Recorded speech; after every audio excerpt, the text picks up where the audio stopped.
ابھی جو قاری صاحب تلاوت کر رہے تھے اس میں ایک تھوڑا سا نقشہ اس وقت وجوہ یومئذ ناظرہ الی ربہا ناظرہ، بہت سے چہرے اس وقت ایسے تر و تازہ ہوں گے، خوش و خرم ہوں گے ان فیصلوں کی وجہ سے جو ان کے بارے میں ہو چکے، جنتوں کے، راحتوں کے، اور سب سے بڑی نعمت ان کو یہ حاصل ہو رہی ہوگی الی ربہا ناظرہ، اپنے رب کی زیارت کر رہے ہوں گے، اپنے رب کو دیکھ رہے ہوں گے۔ لیکن اس کے ساتھ ساتھ ہی آگے تھوڑا سا رسوائی کا بیان آتا ہے، وجوہ یومئذ باسرہ تظن ان یفعل بها فاقرہ۔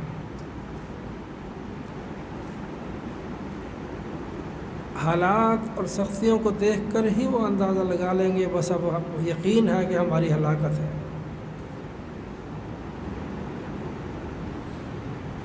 تو اسی طرح پر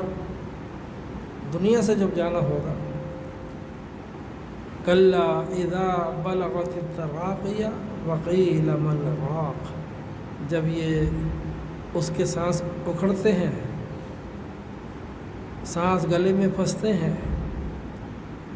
تو ہر طرف شور ہوتا ہے، کوئی ہے ڈاکٹر، لے چلو ڈاکٹر کے پاس، بلاؤ ڈاکٹر کو۔ وَظَنَّ أَنَّهُ الْفِرَاقُ، یہ کیفیت دیکھ کر یقین ہو جاتا ہے سب کو کہ بس اب یہ جدائی کا وقت ہے۔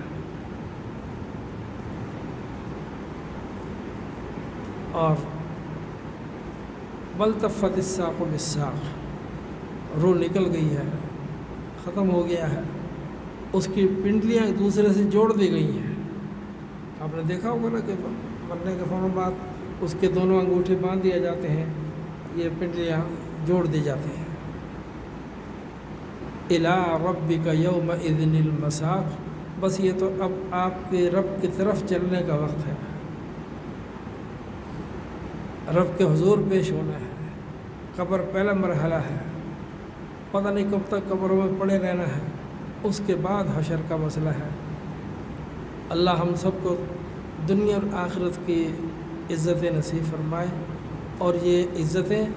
اللہ کے حکم پورے کرنے میں اور حضور صلی اللہ علیہ وسلم کی سنتوں پر عمل کرنے میں ہے، اور یہ ذلت رسوائیاں اللہ کے احکام چھوڑنے، توڑنے اور سنتوں سے منہ پھیرنے کی وجہ سے ذلت و رسوائی نصیب ہوتی ہے۔ اللہ ہم سب کو